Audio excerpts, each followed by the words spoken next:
নমস্কার বন্ধুরা, মলার রান্নাঘরে তোমাকে সবাই স্বাগত জানাই। আজকে সকালে বাজারে গেছিলাম, ওই জায়গাতে নিয়ে এসে যে 2 কেজি 800 গ্রাম সাইজের এক বড় রাওয়া। দেখো কীরকম বড়, তো মনে হচ্ছে খাইতে অনেক ভালো হবে, কেন কি অনেক বয়স্ক বড় রাওয়া। তো সম্পূর্ণ ভিডিওটা দেখার অনুরোধ রইল। তো চলো প্রথমে কেটে সাফাই করে নেই।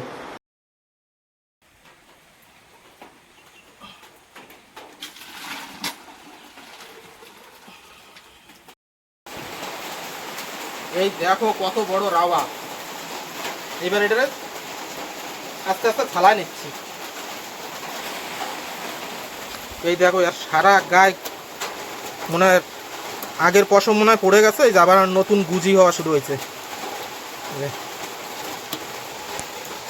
না হলে এত বড় রাওয়ায় গুজি তো বেশিরভাগ থাকে না, আজকে তো জম্মের গুজি। এই দেখো বন্ধুরা, রাওয়াটারে ছালানো হয়ে গেছে। এই দেখো এত বড় রাওয়া তো ছালানো হয়ে গেছে। এবার দেশি মুরগি গায়ে একটু হলদি লাগাই নেব। দেশি মুরগা সবসময় রান্না করার আগে এইটাই হচ্ছে এর পদ্ধতি। মুরগি চালানোর পরে মুরগির গায়ে যখন দিয়ে এই যে রান্না করতে আইছি সেই সময় দিয়েছে যে বৃষ্টি আজকে শুরু হয়েছে আর কমার কোনো নাম নাই। কত সময় যে হবে জানি না।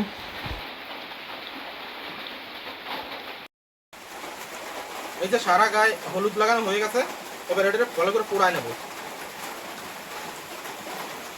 যদি ছোটোখাটো কোনো পশম টসম থাকে তো আগুনে একদম ভালো করে পুড়ে যাবে।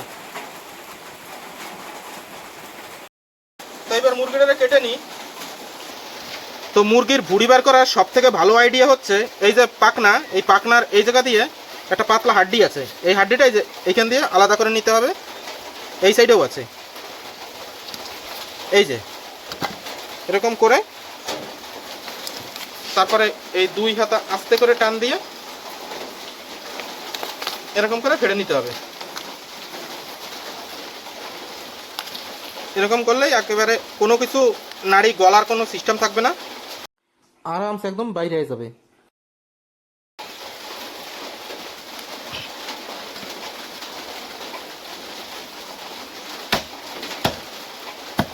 দেখো বন্ধুরা, এক একটা হাতা এর পাখনা কত বড়, এক একটা পিস। মাংস ভালো করে ধোয়া হয়ে গেছে, এবার মাংসগুলো কেটে নিচ্ছি।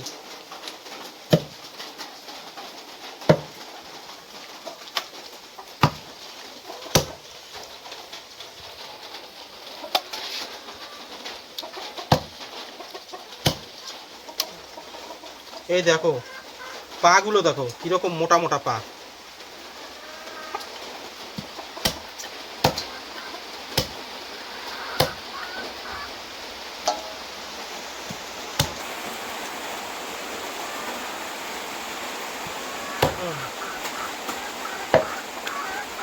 সব কাটা কমপ্লিট হয়ে গেছে আমার, এবার রান্না করব। তো চলো শুরু করি।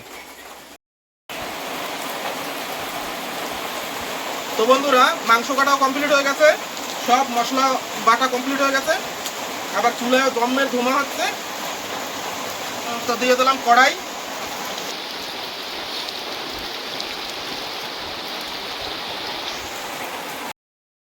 কড়াই গরম হয়ে গেছে, এবার দিয়ে দিচ্ছি রিফাইন্ড তেল। আলুতে হলদি আর নুন দিয়ে একটু মাখায় নেব। এই যে কড়াইতে তেলও গরম হয়ে গেছে, এবার আলু কাটারে প্রথমে একটু ভাজা করে নেব।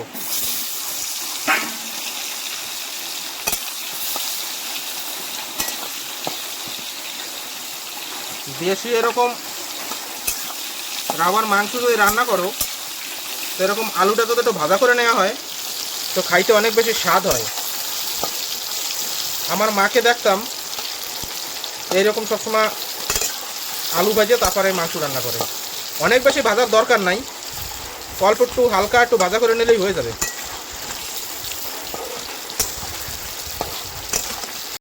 হয়ে গেছে, এবার আলুগুলো নামায় নিচ্ছি। আমি জায়গাটা কাটবো।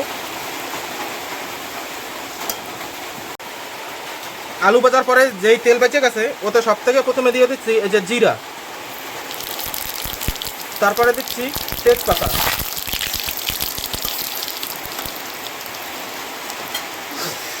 এইবার দিয়ে দিচ্ছি কুচানো পেঁয়াজ,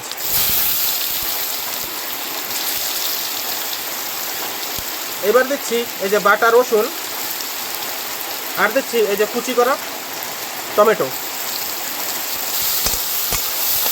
এবার এই মশলা অনেক সময় ধরে ভাজতে হবে, যত সময় না একদম মশলা ভাজা হয়ে মশলা দিয়ে তেল ছেড়ে দেবে তত সময় ভালো করে ভাজতে হবে।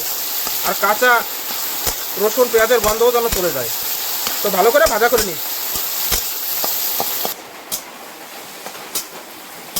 ভালো করে মশলা ভাজা এই যে আমার হয়ে গেছে, এটা একদম তেল ছেড়ে দিচ্ছে, পুরো মশলা আর তেল নেই, ভালো করে তেল ছেড়ে দিচ্ছে মশলায়।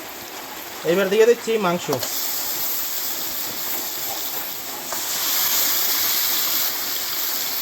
এবার মশলার সাথে মাংসটা একটু মিশাই নিচ্ছি। এবার দিচ্ছি এই যে হলদি, এবার দিচ্ছি মরিচ, দেশি মুরগির মাংসতে একটু মরিচ বেশি দিলেই ভালো লাগে। এবার দিচ্ছি লবণ,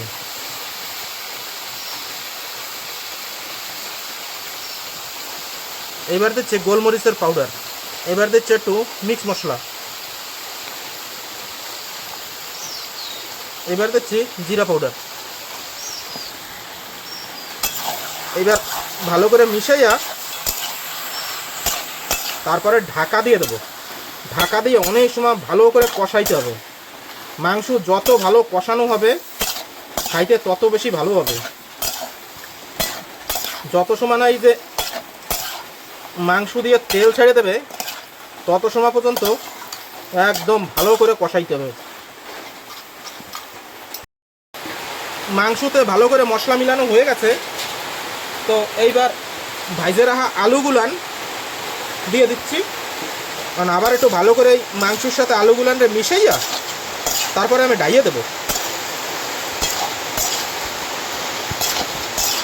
তাই এবার এই যে ঢাইকে দিচ্ছি, এবার ঢাইকে দিয়ে আস্তে আস্তে এরকম হইতে থাক, কমসে কম 10-15 মিনিট এরকম হোক, তারপরে উঠায় দেবো। এই যে মাংস ঢাইকে দিছি, কমসে কম 10-15 মিনিট এরকম ঢাকা অবস্থায় হবে। হওয়ার পরে তারপরে উঠাইয়া তারপরে দেখো যে তলে লাগিয়েটাকে গেল নাকি। 10 মিনিট হয়ে গেছে, তো হালকা হালকা এই যে তেল ছাড়ছে, আলু এখনো গলে নাই, তো আরও কমসে কম সময় লাগবে। তো এরকম ভালো করে মিশিয়ে নিলাম, তলে কিছু লাগছে নাকি দেখে নিলাম, তো একটু লাগে নাই। এবার আবার ঢাকা দিয়ে দেবো। শুনুন, এই দেখো কি সুন্দর তেল ছেড়ে দিছে, তলেও হালকা হালকা একটু একটু লাগিয়ে গেছে। এই মাংস তার বেশি সময় লাগবে না। আর ঘেরান যা বেরোইছে, অনেক সুন্দর ঘেরান বেরোইছে। ও ঘেরানে তো মনে হচ্ছে এখনই 2 পিস উঠায় খাইয়ে ফেলাই। অনেক সুন্দর ভাজা হয়ে গেছে, এই যে পুরো একদম তেল ছেড়ে দিয়েছে পাশে, এই যে খালি তেল আর তেল।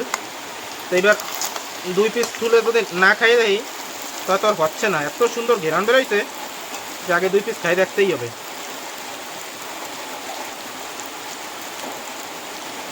একটু তুলে একটু আগে খাইয়ে দেখি কীরকম হয়েছে, তারপরে আগে।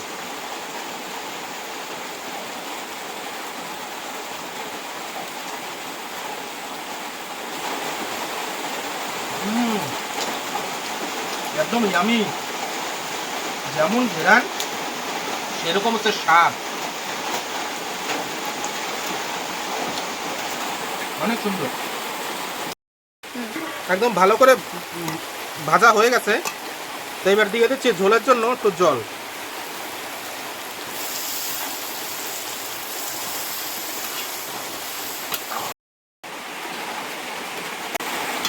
মাংস রান্না হয়ে গেছে কমপ্লিট। তাহলে এতে লাস্টে একটু গরম মশলা পাউডার দিয়ে নামাই নেব।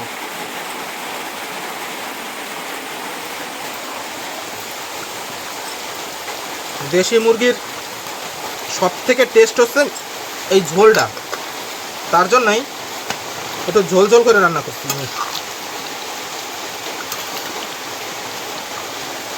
দেখো একদম তেলে ভরা। এরকম আরও নতুন নতুন ভিডিও দেখতে আমার চ্যানেলটিকে সাবস্ক্রাইব করতে বলবা না কিন্তু। এবার নামাচ্ছি।